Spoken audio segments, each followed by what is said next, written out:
Muy buenos días otra vez, Iglesia de Calvary Concepción. Vamos a comenzar con nuestro estudio el día de hoy. Hoy tenemos un servicio muy especial y de verdad es una gran bendición y un gran privilegio ver lo que el Señor está haciendo en la vida de nuestros hermanos de nuestra iglesia, ¿no? El día de hoy vamos a estar celebrando bautismos. Quiero aclarar algo otra vez.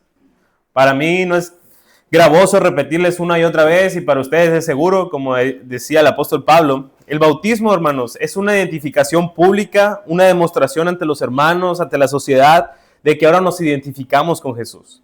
Es un mandato que el Señor nos dejó en la gran comisión, bautizarnos. Los cristianos damos este paso de fe en obediencia y en fe para mostrar públicamente que ahora le pertenecemos al Señor Jesús. El bautismo viene después de que hemos creído de Jesús. No significa que los que se bautizan son perfectos, no estamos diciendo esto, pero los que se bautizan entienden bien el mensaje de Jesús. Entienden bien que Jesús vino a esta tierra, murió por nuestros pecados, resucitó y ahora es lo que nos da acceso al Padre si nosotros ponemos nuestra confianza y fe en Jesús. También lo he repetido algunas veces, el bautismo por sí solo no salva a nadie, el bautismo no salva a nadie, ni nos acerca a Dios. Entonces, ¿qué es lo único que nos salva y nos da esa cercanía a Dios? Lo único que nos salva y nos da la cercanía a Dios es la fe y confianza plena en Jesucristo. El bautismo es un privilegio que tenemos como cristianos, de poder mostrar que ahora le pertenecemos al Señor, que hemos muerto al mundo y que ahora le pertenecemos a Él. Quiero repasar con ustedes Romanos 6, 3 y 4. Romanos 6, 3 y 4 dice: ¿O no saben ustedes que todos los que hemos sido bautizados en Cristo Jesús hemos sido bautizados en su muerte? Versículo 4 dice: por tanto, hemos sido sepultados con Él por medio del bautismo para muerte, a fin de que como Cristo resucitó entre los muertos por la gloria del Padre, así también nosotros andemos en novedad de vida. Cuando somos sumergidos en las aguas, es una representación visual de que hemos muerto al pecado, de que hemos muerto nuestra vida, de que hemos muerto a lo que éramos antes. Y cuando salimos del agua, es una representación visual de que ahora tenemos nueva vida en Cristo, de que ahora nuestra vida le pertenece completamente al Señor Jesús. Esto es lo que simboliza el bautismo, hermanos. Vamos a continuar con nuestro estudio de Mateo, pero antes que nada vamos a poner este tiempo en las manos de Dios. Acompáñame en oración. Padre, te alabamos porque tú has revelado, Dios, tu verdad, todas las cosas, Señor, a aquellas personas que tienen el corazón dispuesto, Señor, para escuchar. Aquellos que son como niños, Señor. Aquellos que reconocen que necesitan de ti. Por favor, te pido, Señor, que pongas esa necesidad tan grande en nuestro corazón, Señor, que reconozcamos que más allá de todas las necesidades básicas, Dios, lo que nuestra alma más ansía, lo que nuestra alma más necesita es conocer a nuestro Creador. Te damos las gracias porque sabemos que no solo viniste a salvarnos aquí, Dios, pero también viniste a darnos descanso para el alma. Enseñarnos, Señor, que siendo mansos, humildes como tú lo eres, Jesús, encontramos el descanso que tanto buscamos en muchas partes, Señor. Por favor, Señor, te pido que este mensaje, Señor, pueda llegar a los corazones de las personas que a lo mejor vienen de visita, Señor, que a lo mejor no vienen con expectativas de escuchar algo para sus almas, Señor. Te pido que tu Espíritu Santo sea alcanzando a esas personas. Gracias porque a pesar de que eres el Rey Todopoderoso, eres manso y humilde, Dios, y no nos aplasta, Dios, a pecadores tan imperfectos como nosotros, sino que nos tratas con gentileza y con amor. Te suplico que seas glorificado a través de este servicio, Señor, en Cristo Jesús. Amén. Bueno, el título del sermón para el día de hoy es Descanso para el alma. Vamos a estar terminando la última sección de Mateo 11. Abran sus Biblias en Mateo 11. Vamos a terminar los últimos versículos. Vamos a estar leyendo del versículo 20 al versículo 30. Mateo capítulo 11, versículo 20 al 30. Si no sabes dónde está Mateo, Mateo es el primer libro del Nuevo Testamento. Mateo 11, del versículo 20 al 30. Dice así la palabra del Señor. Acompáñenme leyendo esto.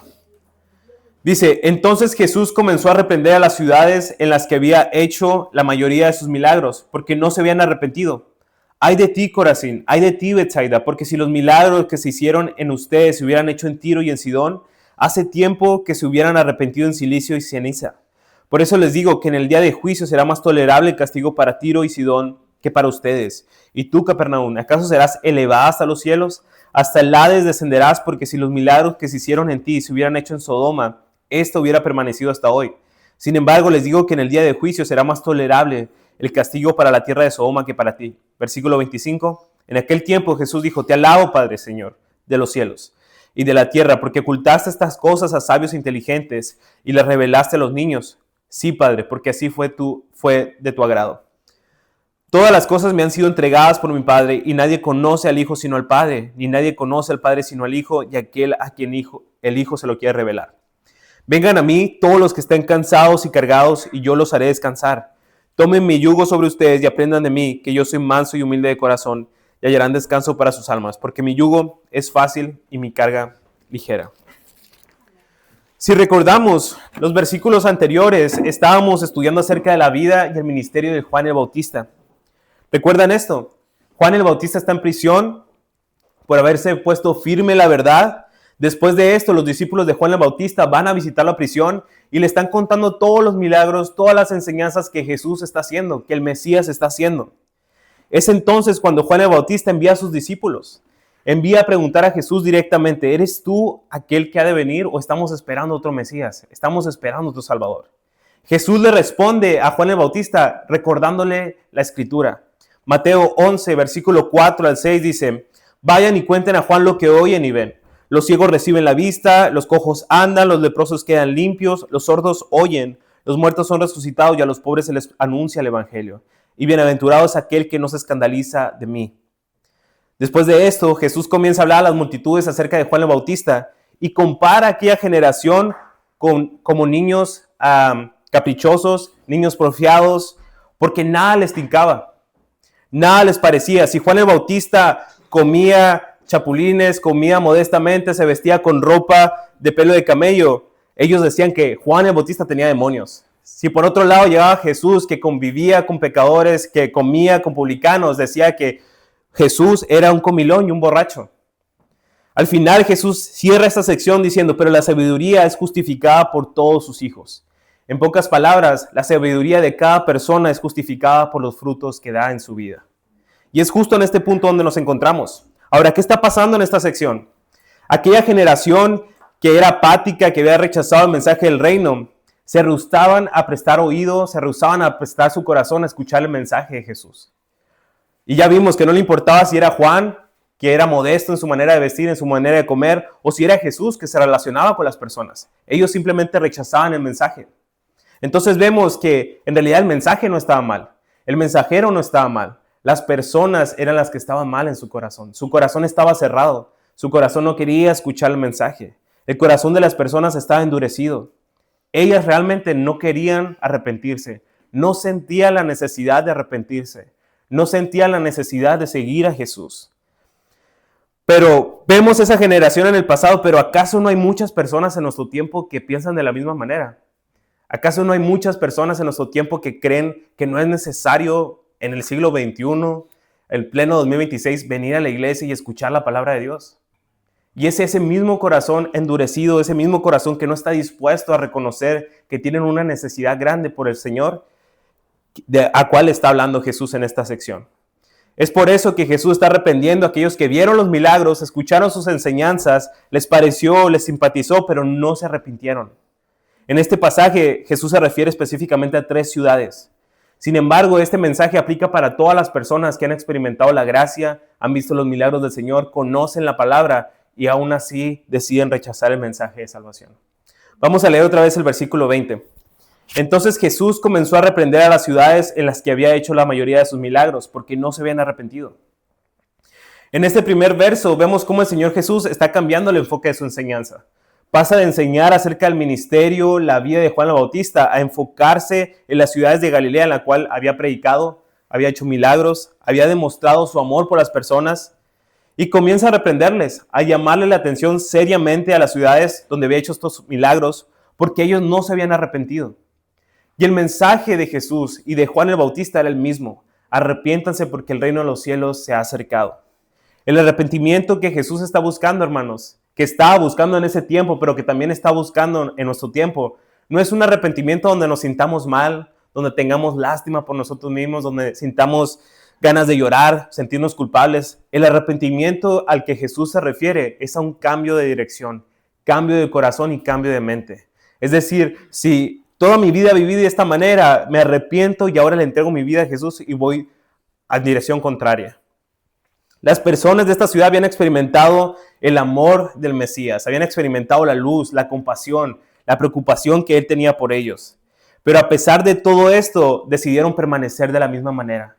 A pesar de que pudieron experimentar todo eso, decidieron permanecer iguales, como si nada hubiera pasado. Como diciendo, Jesús, muchas gracias por la bendición, pero hasta ahí nomás. Muchas gracias, pero no voy a seguirte, ¿no? Rechazándolo totalmente. En realidad no entendían el propósito por el cual Jesús había venido. Jesús no había venido para traer bendiciones físicas, bendiciones materiales, había venido para darles una relación con Dios a las personas. Entonces nos queda claro, hermanos, esto, ¿no? Que los milagros que Jesús hizo en ese tiempo no cambiaron el corazón de las personas. Estos milagros debieron haberlos guiados al arrepentimiento, debieron haberlos guiados a Dios, pero en realidad no cambiaron su corazón. Su corazón seguía igual de endurecido. Puedes tratar de imaginar esta escena. Las multitudes han seguido a Jesús por mucho tiempo, han escuchado su mensaje, han visto los milagros, sus enseñanzas. Incluso vieron cómo Jesús perdonaba a otras personas sus pecados. Pero al final Jesús está reprendiendo a las personas porque a pesar de que han visto todo esto, a pesar de que han escuchado el mensaje de Dios una y otra vez, deciden rechazarlo. Y a lo mejor podemos decir ahorita, pero Dios, ¿dónde está el amor aquí? ¿Qué no se supone que Jesús es amor nada más? Créame, hermanos, Jesús está siendo muy amoroso aquí al decirle la verdad a las personas. No es que Jesús le está exigiendo que le regresen todas las bendiciones y todos los milagros que les ha dado. No podemos darle algo al Señor. Sería imposible para nosotros tratar de regresarle algo a nuestro Dios. Por mucho tiempo este pueblo ha estado esperando al Mesías, ha estado esperando al Salvador, pero justo cuando se revela con poder y con amor, nadie se arrepiente. O más bien, muy pocos se arrepienten y se vuelven a Él. Y continúan de la misma manera como si el Mesías no existiera. Y esta es una fuerte advertencia para todos nosotros. Y escuchen bien, iglesia, esta es una fuerte advertencia para todos nosotros. Porque puede que al igual que en ese tiempo nos emocione venir a la iglesia, puede que igual que en ese tiempo nos emocione la comunión, nos emocione escuchar de Dios, nos emocione la alabanza, queremos lo que el Señor tiene para nuestra vida. Puede que nos guste esa parte de Jesús, pero no nos guste tanto como para rendir toda nuestra vida a Él. Toda y cada uno de los aspectos de nuestra vida. Puede que superficialmente lo que tenga que ver con Jesús nos emocione, pero solamente superficialmente. Pero cuando se trata de rendir lo más profundo de nuestro ser, ahí sí ya no queremos entregar nuestra vida al Señor. O puede que también digas, ¿no? Si tan solo Dios me concediera este milagro, si tan solo Dios me diera esta pega, si tan solo Dios estuviera sanando a mi familia, si me sanara a mí, entonces sí me entregaría completamente a Él. Pero no puedes asegurar esto. ¿Por qué? Porque Jesús mismo hizo los milagros para estas personas. Jesús mismo les enseñó a ellos y aún aunque Jesús mismo les enseñó, igual decidieron rechazar eso. Los milagros no salvaron a la gente, no transformaron los corazones de las personas. ¿Ven por qué es tan poco fiable ser guiado por emociones, ser guiado buscando milagro tras milagro? Porque al final los milagros no fueron lo que transformaron el corazón de las personas. Cada uno de nosotros como personas necesitamos reconocer primero la gran necesidad que tenemos por Dios. Ese es el punto inicial, reconocer que necesitamos a Dios. Si tú no reconoces que necesitas a Dios, todo lo demás no te va a hacer sentido. Si tú no reconoces que necesitas un Salvador, lo demás no va a tener nada de sentido para ti. Y algo que me gusta mucho, ¿no? Esta necesidad que tenemos por Dios es una necesidad más allá de las necesidades naturales como comer o tomar agua. David lo decía de esta manera: como el ciervo brama por las corrientes de las aguas, así clama por ti, oh Dios, el alma mía. Y esto es una realidad. Nuestra alma debe de clamar también por Dios. Y puede hacerlo, hermanos. Necesitamos sentir esa necesidad por nuestro Dios, por ser cambiados por Él.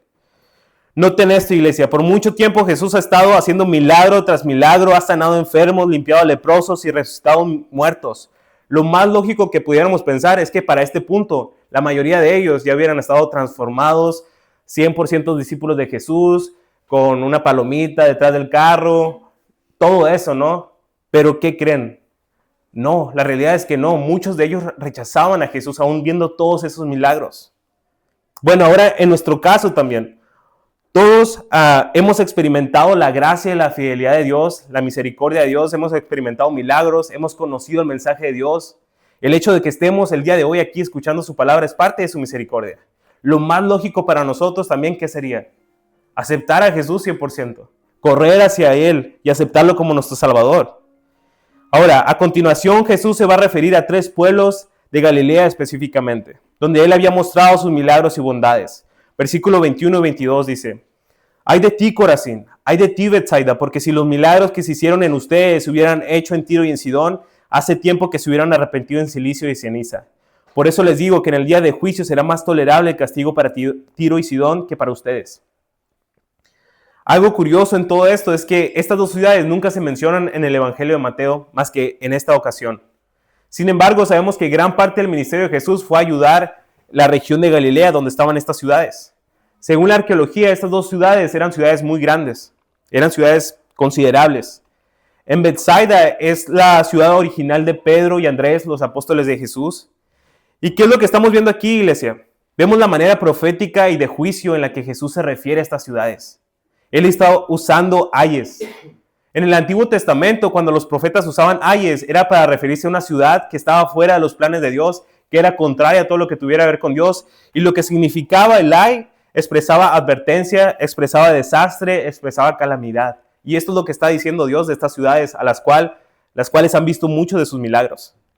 Jesús dice, si los milagros que se hicieron en ustedes se hubieran hecho en Tiro y Sidón, estas 2 ciudades se hubieran arrepentido.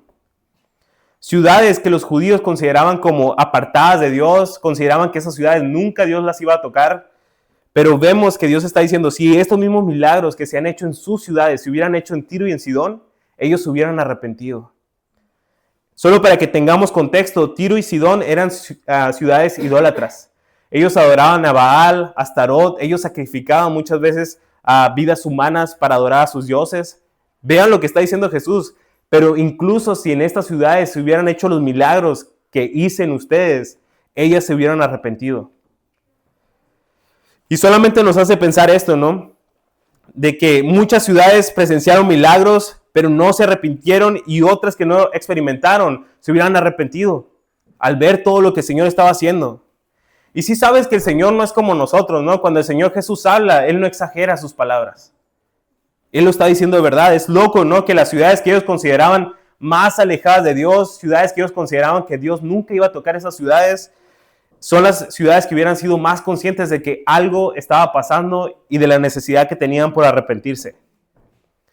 Hay algo que necesitamos entender, iglesia. El hecho de que tengamos conocimiento de Dios, el hecho de que hayamos experimentado la gracia de Dios, la bondad de Dios, nos hace responsables.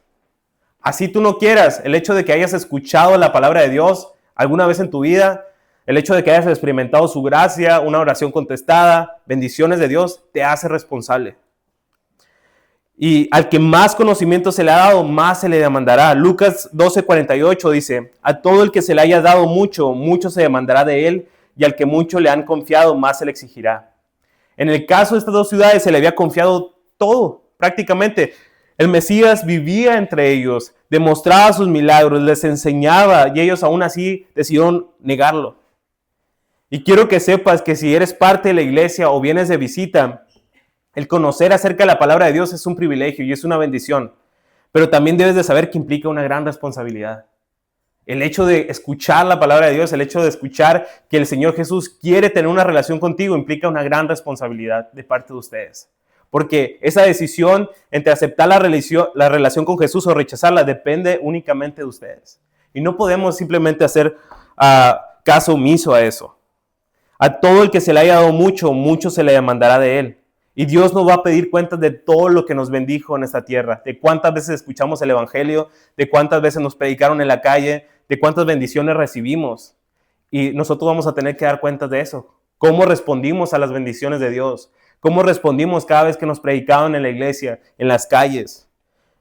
Versículo 23 y 24 dice, y tú, Capernaum, ¿acaso serás elevada hasta los cielos? Hasta el Hades descenderás. Porque si los milagros que se hicieron en ti se hubieran hecho en Sodoma, esto hubiera permanecido hasta hoy. Sin embargo, les digo que en el día de juicio será más tolerable el castigo para la tierra de Sodoma que para ti. Capernaum, hermanos, era el lugar de operaciones de Jesús. Estaba a la orilla del mar de Galilea. Y si hacemos un reencuentro de todos los milagros que Jesús hizo, la mayoría de los milagros los hizo aquí en Capernaum. La luz había venido al mundo y ellos decidieron rechazarlo. Y esta es la condenación. Jesús no condena a nadie. La condenación consiste en lo siguiente. Juan 3, 19, 20. Y este es el juicio, que la luz vino al mundo y los hombres amaron más las tinieblas que la luz, pues sus acciones eran malas. Porque todo el que hace lo malo odia la luz y no viene a la luz para que sus acciones no sean expuestas. Esa es la condenación, hermanos. Jesús vino al mundo, pero las personas amaron más la maldad, amaron más sus obras. Jesús le declara a esta ciudad: ¿acaso serás elevada hasta los cielos? Hasta el Hades descenderás. Y a simple vista parece una corrección fuerte, parece un regaño fuerte de parte de Jesús a la ciudad, pero es mucho más que eso. Jesús está citando al profeta Isaías aquí y está haciendo referencia al pecado que cometió el rey de Babilonia, el cual fue enjuiciado. Jesús está comparando la soberbia de Capernaum con la soberbia de Babilonia. Isaías 14, 12 al 15 dice: ¿Cómo has caído del cielo, oh lucero de la mañana, hijo de la aurora? ¿Has sido derribado por tierra, tú que debilitas a las naciones? Pero tú dijiste en tu corazón: subiré al cielo, por encima de las estrellas de Dios, levantaré mi trono y me sentaré en el monte de la asamblea en el extremo norte. Subiré sobre las alturas de las nubes, me haré semejante al Altísimo. Sin embargo, serás derribado al Seol, a lo más remoto del abismo. Quiero que noten el versículo 13 de Isaías 14. ¿Puedes ponerlo otra vez, Cristian? Sin embargo, 13. Pero tú dijiste en tu corazón: subiré al cielo por encima de las estrellas de Dios, levantaré mi trono. Quiero que noten cómo específicamente el orgullo, la soberbia que tenemos las personas nacen en el corazón. En el hecho de no considerar a Dios, en el hecho de querer ser más que Dios. La ciudad de Capernaum estaba en este lugar. Era orgullosa, a pesar de que había visto las bendiciones de Dios, había decidido vivir por su propia cuenta, había decidido rechazar a Dios. Y fue el orgullo también, hermanos, que llevó al Satanás fuera del cielo. Fue el mismo orgullo que se ve en este mismo pasaje que sacó a Satanás del cielo. Nuevamente, el corazón de las personas estaba endurecido en ese tiempo. Y hay muchos corazones actualmente que están endurecidos, que no quieren recibir el mensaje del Señor Jesús. Jesús dice: si los milagros que se hicieron en Capernaum se hubieran hecho en Sodoma, ellos se hubieran arrepentido.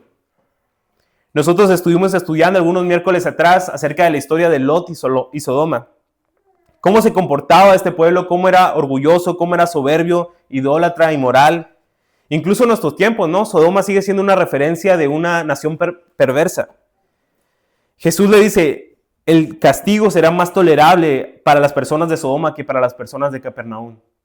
Y si recordamos la historia, el juicio que llevó Sodoma fue un juicio de fuego, de azufre, pero Jesús le está diciendo: el juicio va a ser más tolerable para ellos que para ustedes, las personas de Capernaum. Iglesia, creo que el mensaje de Jesús es claro. La condenación viene porque Dios vino al mundo, pero los hombres decidieron rechazarlo. Los hombres decidieron no aceptar su salvación. Los hombres decidieron cerrar su corazón, enorgullecerse y querer ser como Él. La salvación, Jesús la ofrece para todos, pero corresponde a cada uno de ustedes recibirla. El juicio viene finalmente porque las personas rechazan a Jesús y su salvación. Y quiero que entendamos, iglesia, el fin de este pasaje no es condenar a nadie. No es que las personas se empiecen a sentir culpables, no es que salgamos de aquí tristes. Es una llamada de atención acerca del gran privilegio que tenemos de conocerle a Él, de conocer su palabra, de experimentar sus bendiciones. Si hemos visto la gracia y la bondad de Dios en nuestras vidas, que no seamos indiferentes con esto, porque Él va a pedir cuentas.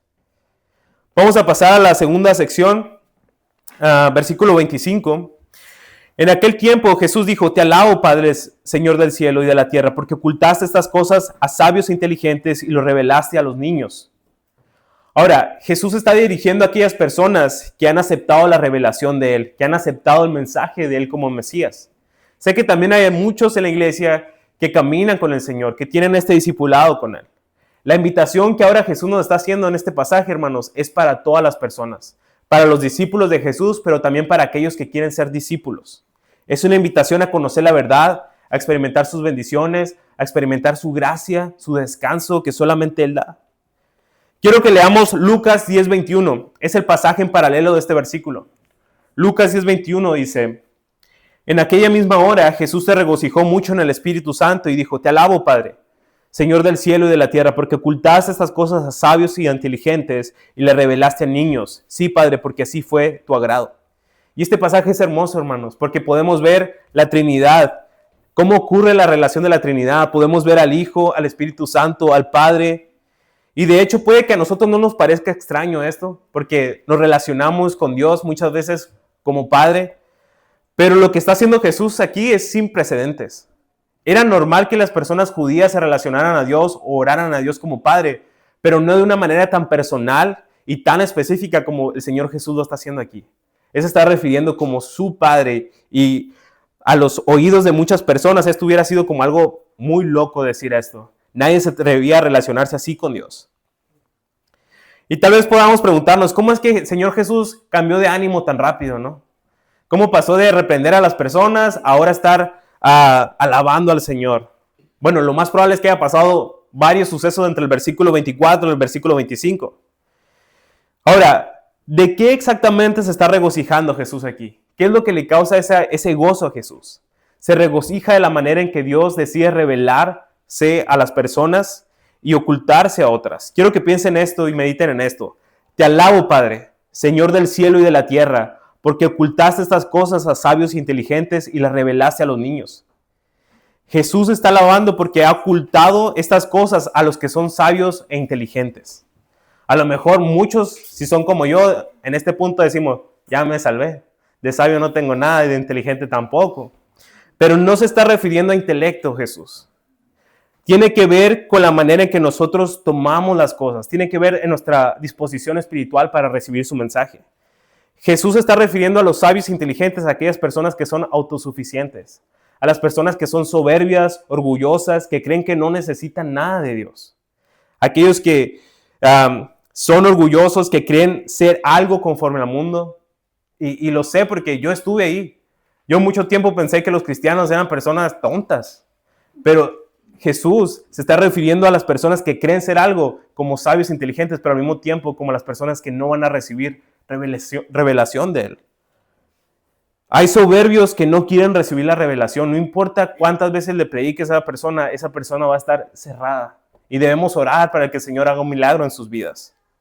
Por otro lado, se ve revelado a aquellos que son como niños, aquellos que tienen dependencia a Dios, aquellos que son humildes, tienen el deseo de conocer su salvación, aquellos que están dispuestos a conocer y quieren conocer. Entonces nos damos cuenta, ¿no?, que la revelación de Dios es para aquellos que son humildes, aquellos que quieren conocer y que están dispuestos, mientras que se oculta a los soberbios, aquellos que piensan que son algo, aquellos que piensan que pueden sin Dios. Dios resiste a los soberbios, pero da gracia a los humildes. ¿Qué es lo que nos quiere decir aquí Jesús? Que incluso las mentes más brillantes, yo sé que todos podemos pensar en alguien muy brillante, no pueden acceder a la sabiduría de Dios a través de su mente humana. Incluso las personas más sobresalientes no pueden conocer a Dios con la sabiduría humana. Nadie puede acceder a la revelación de Dios si no es a través del mensaje de la cruz. 1 Corintios 1, 18 al 21. Porque la palabra de la cruz es necedad para los que se pierden. La palabra de la cruz, hermanos, el evangelio, es una tontería para las personas del mundo. Pero para nosotros, los salvos, es poder de Dios. Para los que hemos creído, es el poder de Dios que transforma vidas y las cambia totalmente. Porque está escrito, destruiré la sabiduría de los sabios y el entendimiento de los inteligentes desecharé. ¿Dónde está el sabio? ¿Dónde está el escriba? ¿Dónde está el que sabe discutir en este siglo? ¿No ha hecho Dios que la sabiduría de este mundo sea necedad? Versículo 21. Pues ya que la sabiduría de Dios, el mundo no conoció a Dios por medio de su propia sabiduría, agradó a Dios mediante la necedad de la predicación salvar a los que creen. Mediante la sabiduría de este mundo, nadie puede conocer a Dios si no es a través del evangelio. Muchas veces podemos pensar, bueno, es gracias a mi experiencia, mi sabiduría, mi inteligencia que conozco a Dios. Pero esto es completamente erróneo. De hecho, entre más soberbios, más orgullosos y más pensamos que sabemos, menos sabemos de Dios. Es por eso que se reveló a personas que son como niños, personas que son dependientes de Dios, personas que realmente reconocen su necesidad por Dios. Personas que a lo mejor para el mundo no valen nada. Personas que a lo mejor son ignorantes para los ojos del mundo, personas que son rechazadas por el mundo, a esas personas decidió revelarse el Señor. Y Jesús está alabando la salvación que ofrece Dios, que es una salvación por gracia, es un regalo de Dios para aquellos que piden la salvación y no es por mérito humano, no es por lo que tú haces o por lo que tú eres. Me encanta lo que compartió un comentarista, decía, nadie en este mundo es tan grande como para que Dios lo necesite. Nadie en este mundo es tan grande para que Dios lo necesite, ni tan pequeño como para que no pueda alcanzarlo. Nadie en este mundo es tan grande como para que Dios lo necesite, ni tan pequeño como para que no pueda alcanzarlo. Muchas veces podemos pensar eso, ¿no? Esa persona está súper perdida, no hay manera ni Dios lo va a salvar. Pero no hay nada imposible para el Señor, hermanos. Versículo 26. Sí, Padre, porque así fue de tu agrado. Que los orgullosos, los inteligentes según el mundo, se quedaran sin la revelación de Dios, mientras que por otro lado los pobres, los que son como niños, los dependientes de Dios, les sea revelado este mensaje. Todo esto fue la voluntad de Dios. No es por casualidad, no es accidente, sino que es la manera en que Dios le agradó. Lo estudiamos en el capítulo 5, ¿no? Los valores en el reino de Dios están invertidos a los valores que tenemos en el mundo. Mateo 5:3, bienaventurados los pobres en espíritu, pues de ellos es el reino de los cielos. Bienaventurados aquellos que reconozcan su necesidad por el Señor. Ahora, algo que debemos de tener claro es que no es que Dios haya seleccionado un grupo de personas específico para ser salvos. Dios no ha seleccionado un grupo de personas específico para ser salvos. Por un lado los inteligentes y por otro lado los burros, ¿no? No funciona así. Una vez más, no se está refiriendo en el intelecto, se está refiriendo a la condición espiritual, a la disposición por escuchar el mensaje, por adoptar ese mensaje, si dependen de Dios o si son autosuficientes, si son humildes o si son soberbios, si son inteligentes según el mundo o son como niños, si tienen el corazón endurecido o si tienen el corazón dispuesto para aceptar a Jesús. Pero es responsabilidad de cada persona la manera que reciben el mensaje de Dios. La invitación es para todos.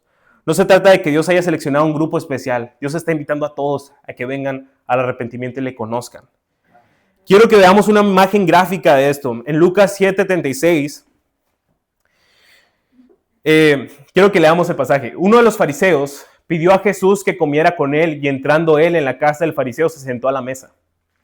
Había en la ciudad una mujer que era pecadora y cuando se enteró de que Jesús estaba sentado a la mesa en casa del fariseo, trajo un frasco de alabastro con perfume. Y poniéndose detrás de él, a sus pies, llorando, comenzó a regar sus pies con lágrimas y los secaba con los cabellos de su cabeza, besaba sus pies y los ungía con el perfume.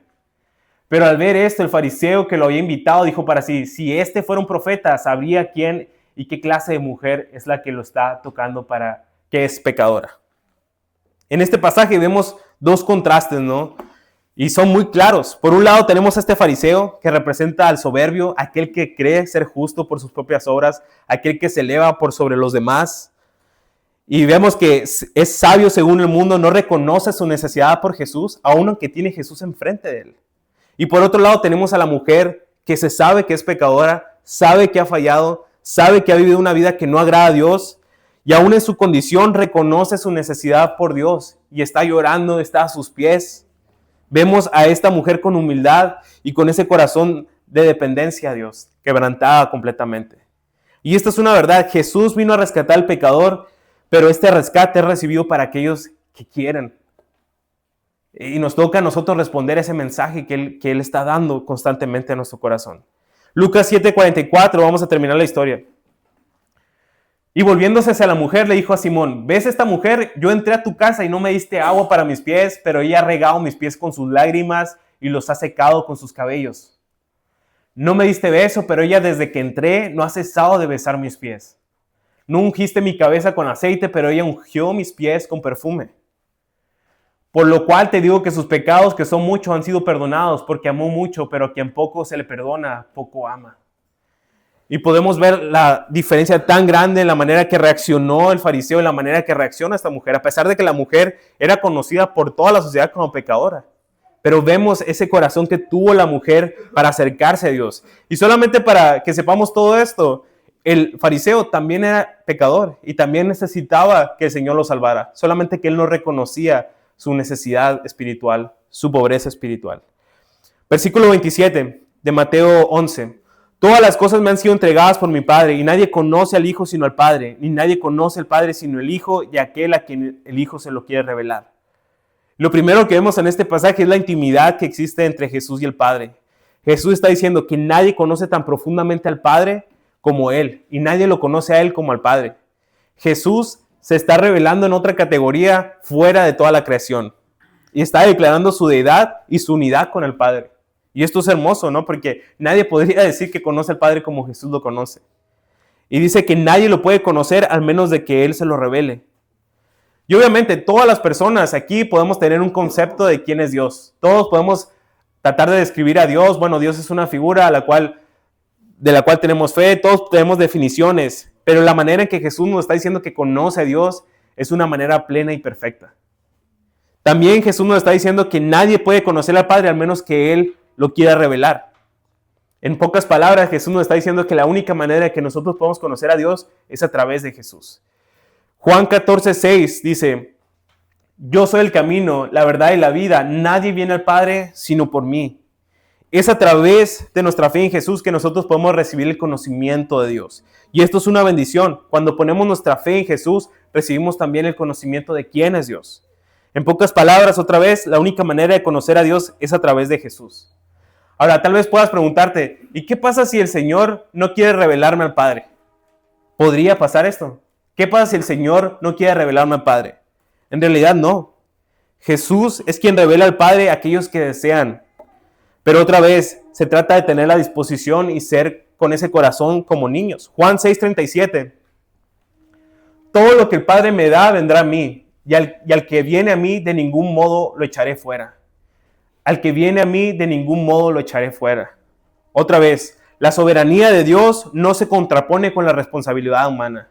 El hecho de que Dios haya mandado a su Hijo Jesús a morir por todos nosotros no nos quita la responsabilidad de nosotros de decidir aceptar esa salvación o no. Pero tú puedes tener la certeza, y quiero que tengas la certeza, que si tú vienes a Jesús, como dice su palabra, de ningún modo te echa fuera. Y es por eso que Jesús deja la invitación, la siguiente invitación para todos, versículos 28 al 29. Vengan a mí todos los que estén cansados y cargados, y yo los haré descansar. Tomen mi yugo sobre ustedes y aprendan de mí, que yo soy manso y humilde de corazón, y hallarán descanso para sus almas. Y este es el punto central de la enseñanza de Jesús. Es una invitación para todos aquellos que estén cansados y cargados. ¿Cuántos de aquí se sienten así, cansados y cargados? Yo creo que la mayoría, ¿no? Yo creo que todos podríamos decir que estamos cansados y cargados. Desde la caída del hombre, el trabajo, el pecado, el sufrimiento, nos dejan así, cansados y cargados. Nuestra alma ansía descansar en la presencia del Señor. Y Jesús hace esta invitación para todos, no importa si eres seguidor de Jesús o si no lo eres. Si tú te sientes cansado y cargado, tú puedes recibir esta invitación. Hoy Jesús nos llama, nos anima a disfrutar del beneficio que tiene seguirlo. Él ofrece descanso para nuestra alma. Y ojo, Jesús no está pidiendo que vengas a Calvary Concepción, no está pidiendo que vengas a la iglesia, no está pidiendo que hagas todo este grupo de tareas. No, lo que Él quiere es que te acerques a Él, que vengas a Él, a Jesús. En Cristo podemos encontrar descanso, pero necesitamos reconocer que nuestra alma necesita a Jesús. No ser sabios según el mundo, volvernos como niños. La invitación es para todos. Versículo 29 otra vez. Tomen mi yugo sobre ustedes y aprendan de mí, que yo soy manso y humilde de corazón, y hallarán descanso para sus almas. Jesús dice que los que vienen a Él reciben la salvación, pero también encuentran descanso para sus almas. Y precisamente para entender esta invitación y este descanso es necesario que nosotros entendamos qué significa la palabra yugo. A lo mejor muchos de nosotros estamos familiarizados con este término yugo. El yugo era una pieza de madera que se ponía regularmente o generalmente a dos bueyes para jalar una carga, para jalar un arado. También había un tipo de yugo para los hombres que se distribuía las cargas en los hombros. Pero ya sea que fueran animales o hombres, los yugos cansaban a las personas. Cansaban. Servían para trabajar. Entonces, ¿no se les hace extraño que Jesús esté ofreciendo un yugo para descansar? ¿Por qué ofrecería un instrumento de trabajo? Suena un poco ilógico. ¿Cómo quieres hacerme descansar, pero al mismo tiempo me haces cargar un yugo? ¿No hubiera sido mejor que nos ofreciera vacaciones, a lo mejor un psiquiatra, un psicólogo para descansar más, un colchón ortopédico? Pero lo que Jesús nos está hablando aquí, hermanos, no nos quiere quitar la responsabilidad, sino que nos quiere equipar. Nos está dando un nuevo estilo de vida, un estilo de vida que es bajo su señorío, bajo su autoridad. Y es aquí donde debemos de entender algo clave. El yugo de Jesús es una nueva manera de vivir. Es aceptar su discipulado, es aceptar sus enseñanzas. En la imagen del yugo se entendía que dos bueyes eran unidos para trabajar. El buey más fuerte siempre llevaba al que era más débil, al que no estaba listo, que no sabía, y le iba enseñando. En nuestro caso, Jesús es quien comparte el yugo con nosotros y es el quien lleva las cargas y nos ayuda a caminar. El yugo de Jesús no cansa cuando lo cargas. El yugo de Jesús es ligero. ¿Quién quiere esto? Tal vez puedas preguntarte, ¿y cómo me pongo ese yugo? ¿Cómo me pongo ese yugo, no? Una vez que hemos venido a Jesús, nosotros nos colocamos el yugo de Jesús rindiéndonos a Él, dejando que Él sea nuestro Señor, que Él sea nuestro Maestro, que Él dirija nuestras vidas de acuerdo a lo que dice la Biblia. La manera en que nosotros nos ponemos ese yugo es simplemente siendo discípulos de Jesús. Venimos a su salvación, pero después nos toca este camino de discipulado donde Él nos va enseñando. Y Él nos dice, aprendan de mí, que soy manso y humilde. El proceso del discípulo es de toda la vida, hermanos. No se trata de venir nada más los domingos a la iglesia, sino es diario y es para toda la vida. Es aprender a descansar en Él. Y yo sé que muchas veces pensamos en estudiar más y nos agotamos nomás de pensar, ¿no? Pero el aprender de Jesús no produce agotamiento, produce descanso. A medida que conocemos más de Dios, de su paz, del gozo, la fe se hace más real y eso produce paz y descanso en nuestras vidas. El beneficio del yugo se debe a que Jesús es manso y humilde. Y puede costarnos mucho trabajo ver esto, como el rey de todo el universo, como el juez que va a traer a juicio en los últimos tiempos es manso. La mansedumbre puede definirse como poder en control. Y lo podemos ver en la naturaleza, ¿no? Como a pesar de que existen los caballos estos de carrera que son grandísimos, que tienen músculos muy grandes, cómo este caballo, a pesar de que es tan fuerte y podría matar al jinete de una patada, cómo se deja controlar y manejar por su jinete. Eso es lo que significa mansedumbre. Cuando hablamos de que Jesús es manso, hablamos que también es paciente con nosotros. Jesús sabía en el momento en que entregó su vida por todos nosotros que iba a haber momentos en los que nosotros nos íbamos a desanimar, que íbamos a equivocarnos, que íbamos a caer, incluso iba a haber momentos en los que íbamos a dudar de su amor. Pero aún así decidió morir por nosotros, porque Él es manso. Y debemos de entender que el reino de Dios, la mansedumbre no se contrapone con su autoridad. Jesús es firme cuando debió ser firme también, con los fariseos, con las personas que querían poner estas cargas pesadas. Y también es humilde, porque a pesar de que es el Dios del universo, no nos aplasta ni nos menosprecia a los que estamos debajo de Él. Cuando Él ve nuestro pecado, Él no nos mira con desagrado, Él no nos mira con asco. No, Él quiere que conozcamos su gentileza, que conozcamos su amor. Y Jesús promete darnos descanso para toda nuestra vida y armas en lo más profundo de nuestro ser. Y no está hablando de un descanso físico, hermanos. Jesús sabe que incluso si cambiaran la ley de Chile, ¿no? La ley laboral de Chile, les dieran 2 días de trabajo nada más, Jesús sabe que incluso así seguirían cansados del alma. El descanso que Jesús les quiere dar es un descanso más profundo que un descanso físico. Porque incluso hay personas que se cansan de descansar tanto. El descanso que Jesús ofrece es para el alma, es mucho más profundo. Y habla de una manera escatológica para el fin de los tiempos, para cuando estemos en su presencia. Pero también está hablando para el día de hoy y para el futuro. Jesús quiere ayudarte con tu carga. Jesús quiere que descanses en Él y quiere darte descanso para hoy. Versículo 30. Porque mi yugo es fácil y mi carga ligera. Jesús termina diciendo esto, mi yugo es fácil y mi carga es ligera. ¿Qué significa que su yugo es fácil? Que su yugo se ajusta con facilidad a cada uno de nosotros. Su yugo se ajusta a cada uno de nosotros. En 1 de Juan dice que los mandamientos de Dios no son gravosos para nosotros. Muchas veces vemos esto, ¿no? Si me hago cristiano, luego tengo que dejar todo esto. Pero nuestro Dios nos está asegurando, sus mandamientos para nosotros no son gravosos, no son pesados, al contrario, son de beneficio para nosotros. A medida que conocemos a Dios, profundizamos más en nuestra relación con Él, experimentamos más paz, confiamos más en Él, tenemos más gozo, descansamos más también. Para terminar, es posible que cuando Jesús dio esta enseñanza acerca del yugo y el descanso, estaba teniendo en cuenta a todas las personas que estaban siendo oprimidas por el sistema religioso que había en esa época. Cómo los fariseos ponían cargas pesadas en las personas, hasta tal punto que las personas ya no querían saber nada de Dios, que estaban decepcionadas porque veían como muy imposible acercarse a Dios. Quizá por mucho tiempo has pensado que seguir a Jesús se trata de hacer muchas cosas. Quizá a lo mejor has estado cansado también por todo el sistema religioso que tenemos y te ha aplastado hasta el punto de pensar que no es posible para ti acercarte a Dios. Pero Jesús, la invitación que nos está haciendo ahora es que vengamos a Él y que aprendamos de Él, porque Él es manso y humilde. Lo que Jesús hizo fue traer una relación y no una religión. Y todos podemos acercarnos a Él y encontrar descanso para nuestras almas. Jesús nos hace la invitación a que vengamos a Él, no que vengamos a una iglesia.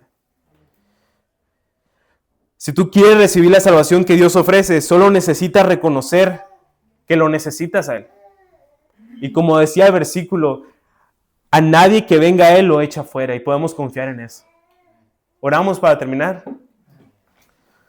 Padre Santo, gracias por tu buena voluntad con nosotros. Nos queda claro que nos amas. Nos queda claro que mandaste a tu Hijo Jesús morir por nosotros, Señor. Y por eso nos amas, tienes buena voluntad con nosotros. Te pido, Señor, que también puedas convencer a las personas, Dios, que a lo mejor están dudando de tu amor, Señor. Te pido que tu Espíritu Santo sea ministrando el corazón de las personas y que nos quede claro, Señor, a todos, Señor, que tú nos amas, Señor, y que podemos encontrar descanso en ti, Señor.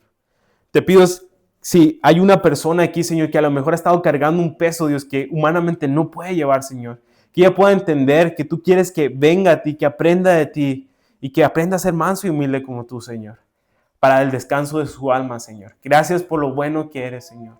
Y queremos reconocer, Dios, nuestra necesidad, Dios, por ti, nuestra pobreza espiritual, Jesús. Te pido que hagas una realidad, Dios, que nuestra alma clame por ti, Señor, así como el ciervo brama por las aguas, que nuestra alma también clame por ti, Señor Jesús.